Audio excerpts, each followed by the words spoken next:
En el libro de Mateo, capítulo 7, versículos del 16 al 20, Jesús nos refiere una parábola que dice: por sus frutos los conoceréis. ¿Acaso se recogen uvas de los espinos o higos de los abrojos?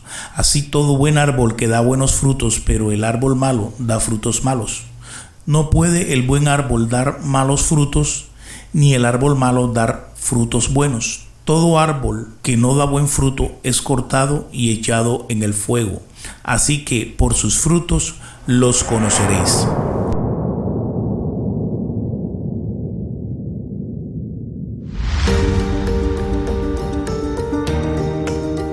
Hola, soy el apóstol Freddy Velilla.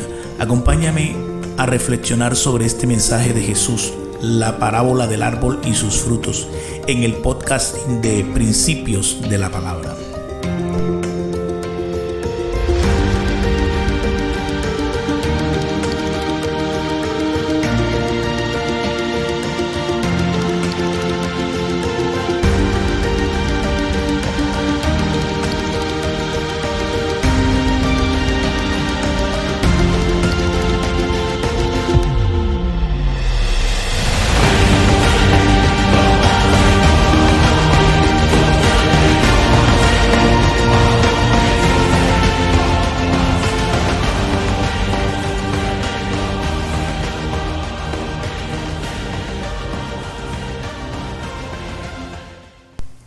En esta enseñanza, Jesús usa la idea de un árbol como metáfora para referirse al carácter humano y su fruto, en donde el fruto de dicho árbol representaría las acciones del individuo.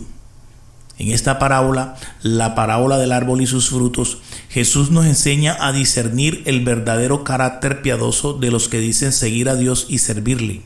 Jesús nos amplía esta verdad y principio en Mateo 12:34.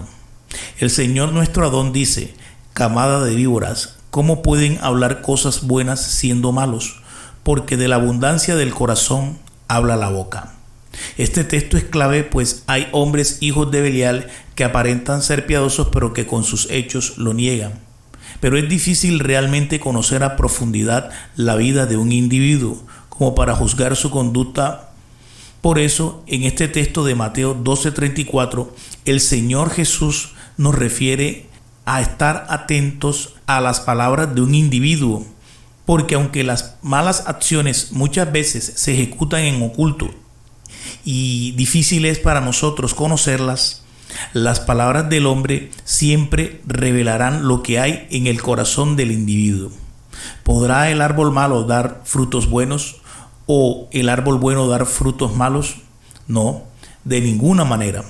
El árbol bueno dará frutos buenos, y así serán las palabras del individuo. Su fruto será fruto de labios que confiesan lo que realmente hay en su corazón. El apóstol Santiago, en la carta de su autoría, la epístola de Santiago, dice: ¿podrá brotar por una misma fuente agua amarga y agua dulce al mismo tiempo? Santiago 3:11.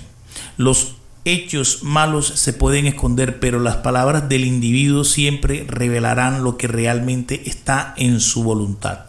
Jesús continúa su enseñanza indicándonos que las personas que tienen una conducta maligna tendrán una muerte repentina y serán condenados eternamente.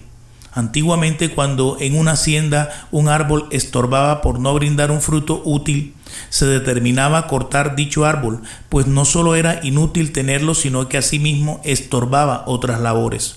Los árboles inútiles, ni siquiera su madera es útil para la carpintería, por ello no queda otra cosa que, después de cortarlo, quemarlo. De aquí que Jesús menciona que todo árbol que no da buen fruto será cortado y quemado. Cuando escuchamos las palabras del Evangelio, tenemos la oportunidad de considerar nuestra conducta y cambiarla. El creer en el Evangelio y en el nombre de Jesucristo provocará arrepentimiento en nosotros. Y al arrepentirnos confesando nuestros pecados, Dios por la sangre de Cristo nos limpia de nuestras maldades y purifica nuestras conciencias. Porque si hay algo que tiene el hombre por su carácter malvado es mala conciencia. Cuando una persona se hace creyente y seguidor de Cristo, el Señor le da el Espíritu Santo. el cual le bautizará con fuego, provocando en la vida suya lo que en el reino espiritual de Dios se conoce como el nuevo nacimiento. En el nuevo nacimiento, el nuevo creyente es regenerado espiritualmente, o sea, su carácter es transformado en un carácter semejante al de Cristo. Este carácter producirá un fruto de justicia que se demostrará en obras justas, o sea, en una conducta piadosa y santa delante de Dios y de nuestro Mesías. En las palabras se revelará la morada de Dios y el mismo carácter del Mesías en nosotros. Si tenemos comunión con el Espíritu Santo, como lo leemos en Mateo 26:73, donde dice: y un poco después se acercaron los que estaban allí y dijeron a Pedro: seguro que tú también eres uno de ellos, porque aún tu manera de hablar te descubre. Por esto podemos decir que las palabras nuestras indicarán realmente con quién tenemos comunión, ya sea con el pecado para perdición o con Jesús para vida eterna y salvación.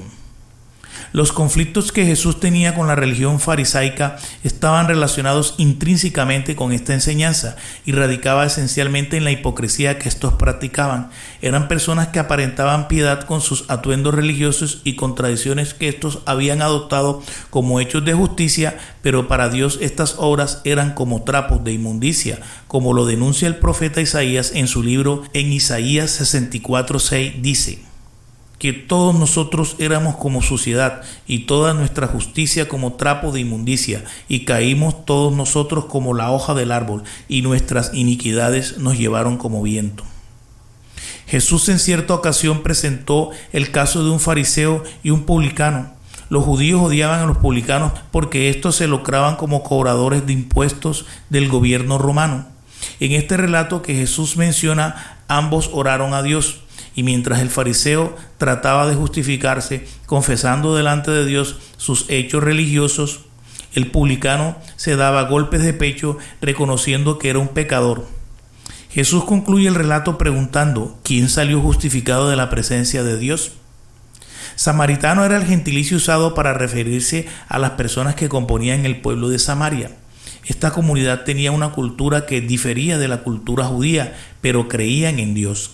Aunque sus creencias religiosas y sus dogmas eran completamente y diametralmente opuestos al fariseísmo y a la palabra de Dios revelada en la Torá, de hecho el término samaritano en ese tiempo era sinónimo de una persona con una moral baja y dada a la impiedad. Era tal la aversión que ambas comunidades se tenían que no había trato entre ellos, o sea, los judíos no se trataban con los samaritanos, pues los judíos los consideraban impuros y malditos por no guardar la ley de Dios. Pero a la luz de la verdad, los fariseos también estaban en desobediencia con Dios, puesto que estos a la Torá de Dios le habían añadido mandamientos de hombre como doctrina, a tal punto que tras muchas generaciones los judíos llegaron a tener dos formas de ley, por así decirlo: la ley oral y la ley escrita. La ley oral se componía de tradiciones y mandamientos que los rabinos de Israel se habían inventado, mientras que la ley escrita, la Torá entregada por Dios a Moisés, era tomada como algo secundario, dándole más relevancia a las tradiciones que a la palabra de Dios. Por esto es que Jesús discrepaba tanto con los fariseos y estos con él. En conclusión, la religiosidad es algo que se puede aparentar, pero una verdadera vida espiritual es algo que se vive muy profundamente y que Dios puede llegar a conocer y pocos hombres pueden llegar a entender. Te invito en este momento a orar conmigo, haciendo una confesión de fe, declarando que así di: Señor Jesús, reconozco que soy pecador y que he pecado contra ti y contra el cielo. Transforma mi vida, límpiame de mis pecados, creo en tu palabra. Señor, cambia mi carácter, transforma mi carácter y regenera mi vida. Señor Jesucristo, ayúdame a ser un hombre conforme a tu voluntad, un hombre que practica la justicia. Señor Jesús, sálvame y dame la vida eterna. Amén y amén.